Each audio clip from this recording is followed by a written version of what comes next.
Okay, if you ever said, but they had such deep eyes right before they ghosted you during Mercury retrograde, this video is for you.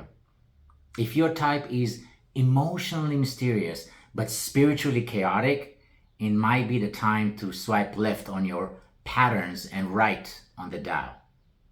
Watch all the way to the end of this video to get 3 powerful tips for your romantic journey. Hey true lovers, I'm Haim with Be Love Media, and after multiple failed marriages, I decided to turn to the Tao Te Ching 81 verses in hope that the wisdom within it will enlighten me enough to avoid the mistakes of the past and finally attract my ultimate soulmate versus another soul crush. Welcome to our Tao Te Ching series, where we go over one of the 81 amazing verses of the Tao Te Ching and suck some powerful ancient nuggets to allow us to make better decisions on our romantic journey. So I'm going to start with verse 4 of the Tao Te Ching, as translated by Stephen Mitchell. The Tao is like a well, used but never used up. It is like the eternal void, filled with infinite possibilities. It is hidden, but always present. I don't know who gave birth to it. It is older than God. Tao Te Ching, verse 4. So, Tao Te Ching truly is something that captivated my attention when I first found it online. I actually started reading it as a book by Wayne Dyer, God rest his soul, this amazing teacher. Didn't really grab me at first. It took a few more years and a lot more pain in my previous relationship. And then I came across it again online just when I was coming out of my third failed marriage, trying to figure out what in the world am I doing wrong, and realizing I need some kind of an anchor, a spiritual anchor. I truly believe that the ancient wisdoms of past cultures or current cultures, such as Buddhism, Kabbalah and Judaism, Hinduism, and the Tao Te Ching from China 2,600 years ago, as written by Lao Tzu. And there's so much I can say about that, but I want to stay concise. So once I held on to that wisdom, I can't even count, as I said in previous video, how many times I listened to it. Not only that, once I listened to it time and time again, I looked for different translations. Maybe I can get, because it does come from ancient Chinese. So it's very plausible that we're not going to get it exactly right, or the translator will not get it exactly right. So I wanted to get different interpretations from different translators so that I will catch hidden wisdom yet again. So let's go over 5 insights from verse 4 of the Tao Te Ching and relate it to what to look for in a new partner. If you haven't subscribed already, please do. It helps the mysterious algorithm. We want more people to get value out of this important work. And feel free to share, comment, and like if you're getting any value out of it. I promise 3 nuggets of wisdom when we're done here at the end of the video, so that you can take it into your pursuit of finding your ultimate soulmate. Verse 4. Insight number 1. Choose a partner who feels like a well, not a drain. The Tao gives and gives without depletion. In love, seek someone whose presence replenishes you emotionally, spiritually, energetically. I can't even count the amount of times that I was getting to know a new candidate for my romantic pursuit, and I was so enamored by their looks, by their social status, by their cool profession, or maybe by the way they dressed, and wasn't really paying attention what's behind it, what's the value they offer with their presence versus, okay, they look good, so what? How is that going to help me in a future relationship? Insight number 2. Infinite possibilities do not equal infinite red flags. A good partner brings expansive possibility, not unpredictable chaos. If every week is an existential cliffhanger, that's not potential, it's a soap opera. Isn't that true? How many instances can you remember of somebody who was charming, good looking, exciting, maybe traveled the world, but just full of drama? I remember somebody I used to date briefly, and every day I would talk to her. Oh my God, there was some kind of a drama in her life. Her car got broken into multiple times. Her apartment got broken into more than once. One time she called me at 3 a.m. Hey, I said, why are you calling me at 3 a.m.? And she says, I am in my bed and I don't know how I got here. I'm like, what do you mean? I said, well, I went to a club with friends and now I'm in my bed. What? Turns out that I guess somebody put something in her drink, and thankfully there were some good enough friends that noticed it and got her out of it. But just the tendency to get into trouble time and time again and almost thriving on it. Don't you know people like that? Insight number 3, still waters run deep. Like the Tao, the right partner may not be flashy, but they show up consistently. Hidden doesn't mean absent. It means their depth isn't performative. And that's one powerful thing I noticed when I met my beloved Rachel. As I said, after all these failed experimentations in love. And one thing that I noticed about her, she always showed up. She was never late to any of our dates. She showed up calm. She showed up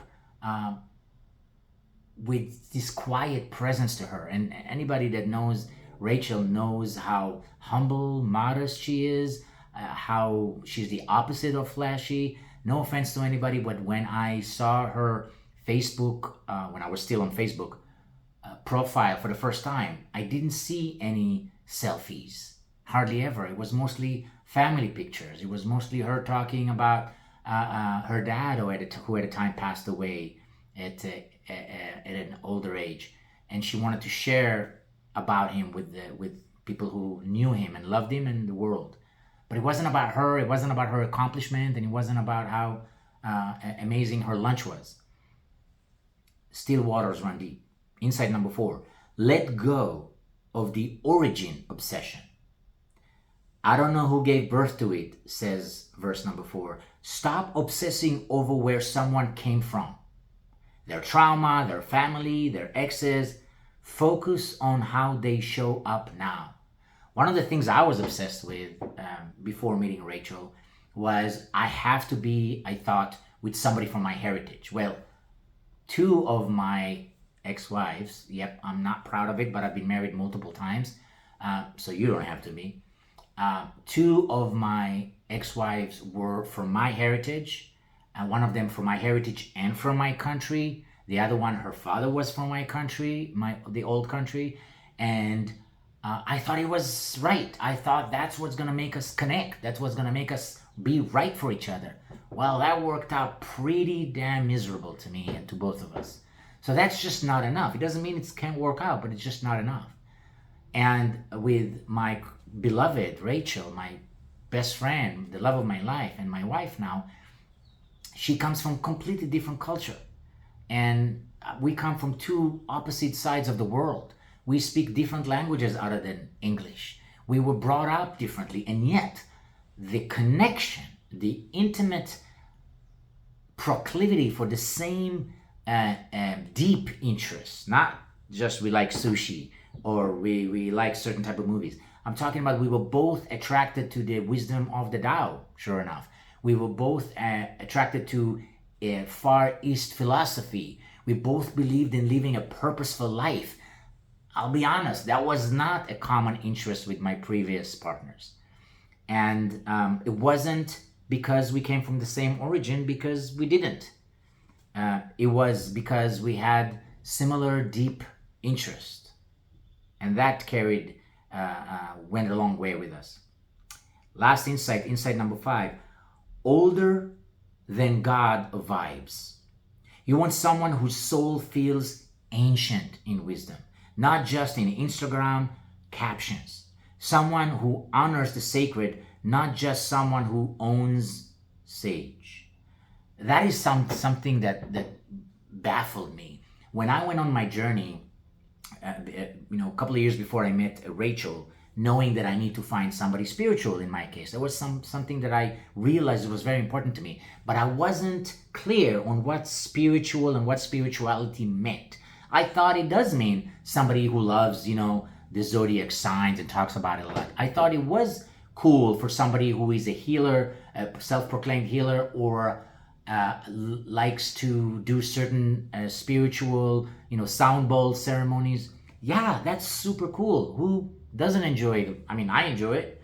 However, does that mean they go deep enough when it comes to their values? Well, no, it didn't, because I find that somebody who is interested in true spirituality, you're not going to see them complaining a lot. You're not going to see them blaming their family for what didn't go right in their life. You're not going to see them gossiping that much. But rather, you're going to see them talk about something deeper. One of my favorite phrases is, and I might botch it, but interesting people, I'm already botching it. But the point of that verse is someone who is, let's say, somewhat deep, right? We'll talk about people. Somebody who is deeper in spirituality, in their essence, will talk about events. And the deepest people will talk about ideas. Let that sink. Well, I promised you 3 practical dating tips from verse 4 wisdom. But before that, if you didn't subscribe already, if you didn't comment, like, share our video, please do so that it shows up for more people and helps more soul searchers and light workers. Practical dating tip number 1. Notice how you feel after time with them. Now, you're going to see some of the dating tips that we give here and the advice somewhat repetitive when we talk about the Tao Te Ching. Yeah, they overlap, but nonetheless, the repetitiveness of it, I find, get the message deeper, sometimes in a little bit different way. So bear with us. Notice how you feel after time with them. Do you feel restored or depleted? The Tao gives endlessly without draining. A good partner does the same. Practical advice number 2. Ask questions that reveal their inner well. Don't necessarily just focus on what did they watch on TV or what's their favorite restaurant. Yeah, that's kind of fun. But how much does that really teach us about them? Not a whole lot. Instead of what you do, ask what keeps you grounded? What gets you excited? Find out if they have depth or just good lighting. Tip number 3. Don't confuse mystery with emotional immaturity. Quiet confidence and spiritual depth equal yes. Emotional confusion masked as deep. No, really quick. Some women that I dated before I met my beautiful Rachel were self-proclaimed spiritual, and they were fun. They were exciting to talk about different spiritual topics.